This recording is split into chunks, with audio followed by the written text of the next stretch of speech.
Hi friends, இன்றைக்கி நம்ம நண்பன் வந்து பார்த்திங்கன்னா ரசம் வைக்க போகிறாரு. ரசம் வைப்பது எப்படின்னு நம்ம நண்பன் கற்றுருக்கா அப்படி அதை பார்க்க போகிறோம். வாங்க பார்க்கலாம். அதுக்கு முன்னாடி இங்கே வாங்க. ரசத்துக்கான இன்கிரியன்ட் தான் கேட்டு எடுத்து வச்சுருக்கேன். பச்சை மிளகா, தக்காளி, புது புளி ஊற வச்சுருக்கேன். சரி சரியா? மிளகு, சீரகம், வெள்ளைப்பூடு, அதோட வச்சு நாங்கள் பச்சை மிளகா, கடைசியாக போடுறது கொத்தமல்லி தலை எல்லாம் வச்சுருக்கேன். இப்போ கரைச்சி எடுத்துக்கிட்டு அவங்க சொன்ன மாதிரி நம்ம ரசம் வச்சுக்கணும். சரியா? புளியை கரைக்கணும்.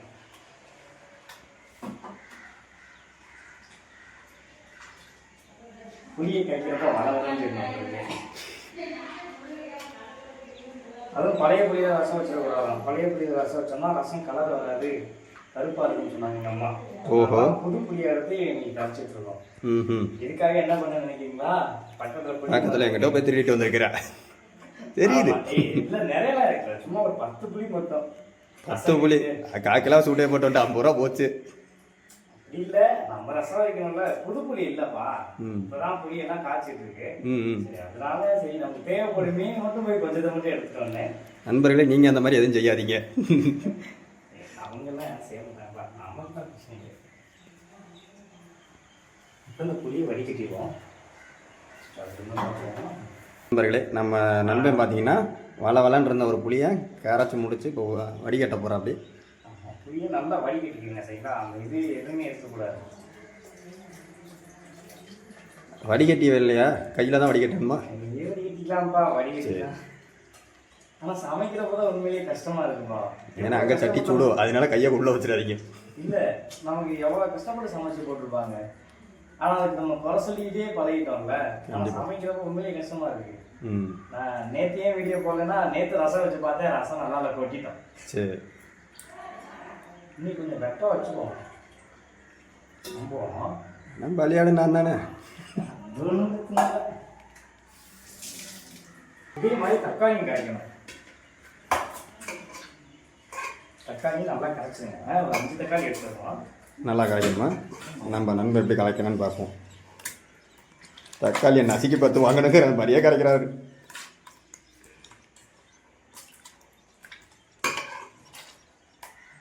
ஒரு 5 தக்காளி எடுத்துக்கலாம். அந்த டைம் அதிகமாக போயிடும், இப்போதான் பழகிறோம்.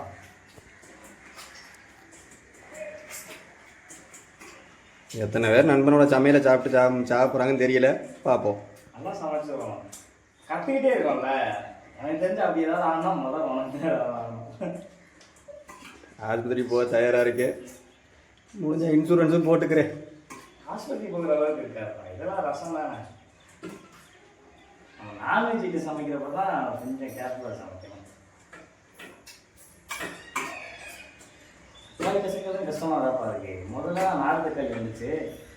நாட்டு தக்காளிலாம் சொல்லி போட்டாங்கன்னா தக்காளி அமுக்கிறது கருங்கல் அமுக்கிற மாதிரி இருக்கா? ஆமாம், கஷ்டமாக தான் இருக்குது. இன்னும் கரையவே மாட்டேங்குது. சமைக்கிறதே கஷ்டமானதான் போப்பா. அதனால தான் நாங்கள் சமையல் சைட்லாம் போகிறதே இல்லை, சாப்பிட்றதோடு வச்சுக்கிறது. இல்லை, நான் எதுக்கு சாதத்தை விடுறதா இல்லை. நான் சமைச்சு இது மூலியமாகவே ஒரு பொண்ணை கண்டுபிடிச்சி கல்யாணம் பண்ணுற வரைக்கும் நான் நிப்பாட்ட போகிறதில்ல. செய்யுங்க. இப்போ நம்ம தக்காளி முடிஞ்ச அளவுக்கு கரைச்சிட்டோம். இது கூட அந்த புளி தண்ணியை ஊற்றிடலாம். இது கூட எங்கள் அம்மா மஞ்சப்பொடி கொஞ்சம் பெருங்காயத்தூள் போட சொன்னாங்க.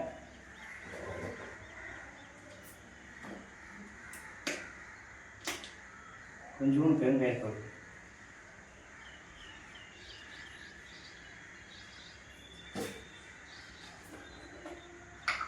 கொஞ்சம் மஞ்சத்தூள். ஐயோ, நிறைய பண்ணிடுச்சுப்பா. ஐயோ, அப்போ மஞ்சள் கலரில் இருக்கும் ரசம். கலராக இருந்து கொஞ்சம் தண்ணி ஊற்றிக்கலாம். ஓ, அப்போ அளவு அதிகமாக போனால் தண்ணியை ஊற்றிக்கலாம். சரி, நம்ம சுடு தண்ணியை தூக்கி ஊற்றுங்க. நேற்று வச்சு சுடு தண்ணி குடிச்சிட்டோம்.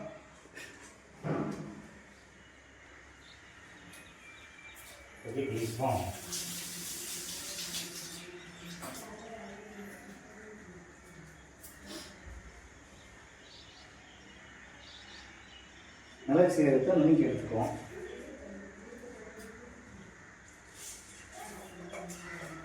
ஊறலை எடுக்கவும், மிளகு சீரகத்தை கொட்டவும்.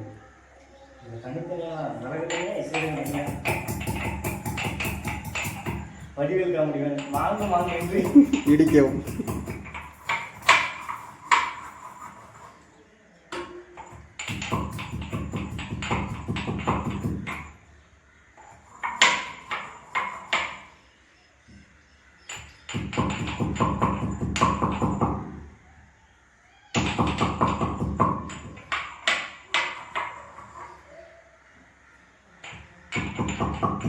நான் எதிர்பார்க்கவே இல்லை. சாப்பிட்றப்ப நல்லா இருக்கு, நல்லா இல்லை, புளிப்போடா இருக்கு. போகிற இடத்துல 1000 தடவை சொல்லியிருக்கேன் நானும். ஆனால் ரசம் வைக்கிறது இது கழிக்கணும், தக்காளி கழிக்கணும், இதெல்லாம் இடிக்கணும். இப்போ எதை அடிக்கிறீங்க? முதல்ல மிளகு அடித்து வச்சுட்டேன். ம். இப்போ சீரகம்.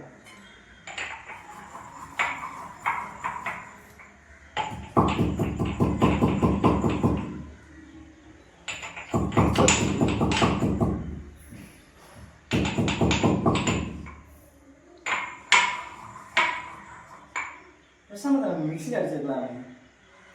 வேணாம், நீங்கள் இடிச்சே போடுங்க. அப்பதான் கை பக்குவம் நல்லா இருக்கும். ஆமாம், உங்கள் கையோட பக்குவத்தை கண்டு.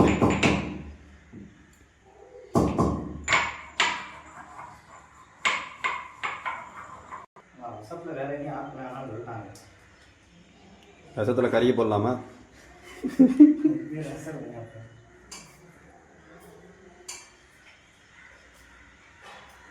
வெள்ளைப்பூடு கூட சேர்த்து ஒரே ஒரு பச்சை மிளகா. ம். இது நல்லா இல்லைன்னு அவசியம் இல்லை. அதே மாதிரி வெள்ளைப்பூடு போது இருக்கணும் அவசியம் இல்லை. சும்மா 1-2 அடிச்சு எடுத்து வச்சுட்டோம்னா போதும். 1-2 இடிச்சுட்டு இருக்கணுமா? அப்போ எப்போ இடிச்சு முடிக்கிறது? 1-2னா கொஞ்சம். ஓ அப்படியா? சரி சரி, நான் கூட 1-2 இடிச்சுக்கிட்டு இருக்கேன். ஒவ்வொன்றா எப்போ போட்டு இடிச்சு முடிக்கிறதுன்னு பார்த்தேன்.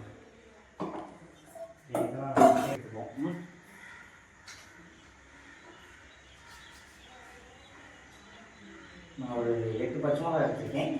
8 பச்சை மிளகா ஆப்ரேஷன் பண்ண போகிறேன். அறுத்து எடுத்து விட்டார்.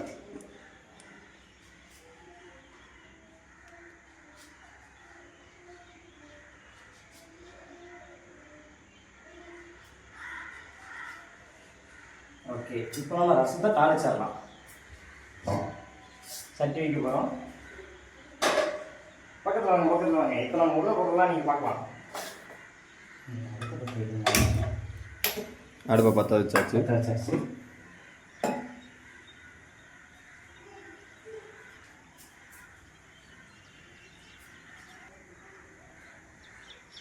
சட்டி காய்ஞ்சதுக்கப்புறம் எண்ணெய், நல்லெண்ணெய். எண்ணெய் காய்ஞ்சதுக்கப்புறம் கடுகு, கொஞ்சம் கருவேப்பிலை.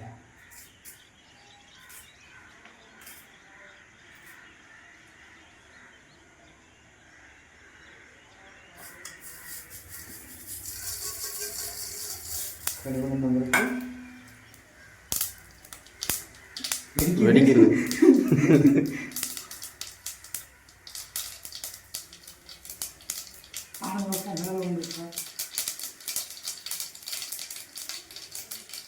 கருவேப்பிலை போடப்பா, தெரிக்குது.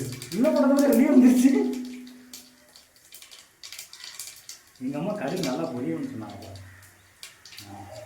ம், போடுங்க.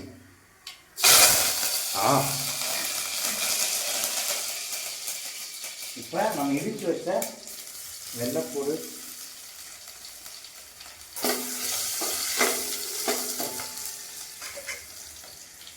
பச்சை மிளகாய்,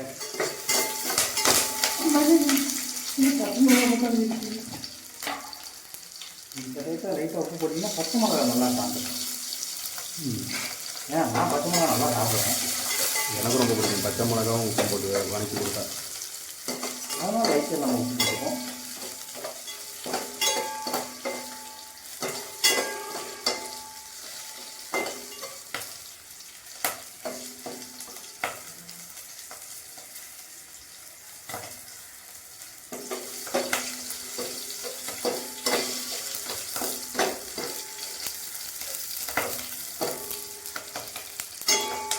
பச்சை மிளகாய் ஒரு தடவை வாங்கி வச்சு நம்ம இடித்து வச்சு வச்சு மிளகு சீரகம். மிளகு சீரகத்தை போட்டவுடன் போட்டோடனே நம்ம கரைச்சி வச்சா தக்காளியும் வச்சுக்கோல அதை அப்படியே ஊற்றிடலாம். அவ்வளோதான், ரசம் வைத்து விட்டாச்சு. இப்போ எப்படி 10 நிமிஷம் காயணுமா? இல்லைப்பா, இன்னும் நிறைய வேலை இருக்கு. புளி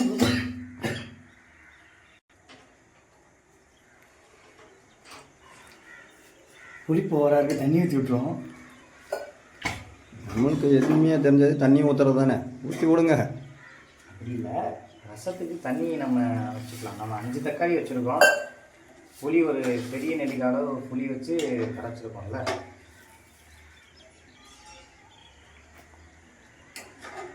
இப்போ இந்த ரசத்தை எவ்வளோ பேர் குடிக்கலாம்? சட்டி நிமிர வச்சுருக்கீங்க. நான் ஒரு ஆள்லாம் குடிக்க மாட்டேப்பா. இல்லை, ஒரு ஆள் குடிக்க வேண்டாம். சரி, ஓகே. இப்போ புளிப்பு சரியாக இருக்குன்னு நினைக்கிறேன். இந்த புளிப்பு உப்பு போட மறந்துட்டோம்.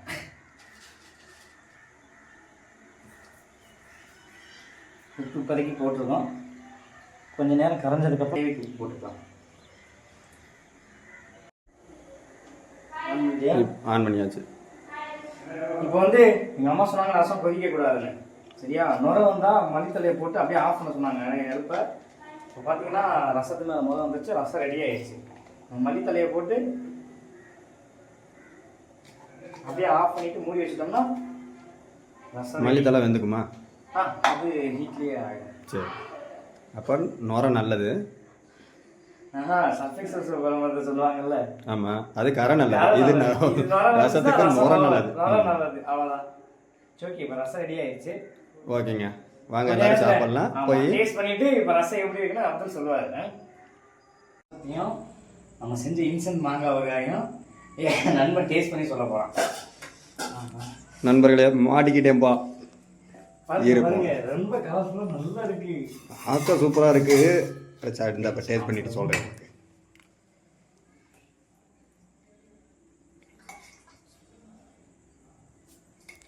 சாப்பிட வச்சது கடைசியாக தான் ரசம் கொடுக்கணும். ஆனால் நான் ஸ்டார்டிங்கே உங்களுக்கு ரசம் தான் கொடுக்குறேன். சாப்பிட்டு பார்த்து போகும்போது வேறு ஏதாவது சமைச்சிக்கலாம். ஒரு சின்ன பிளேட்டு. நண்பர்களே, இப்போ சாப்பிட்டு பார்க்க போகிறேன். சாப்பிட்டுட்டு என்னன்னு சொல்கிறேன் உங்களுக்கு.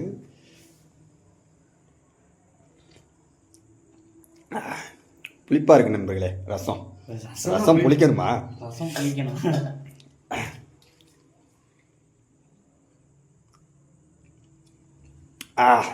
மாங்காய் செம்ம டேஸ்டிங்க.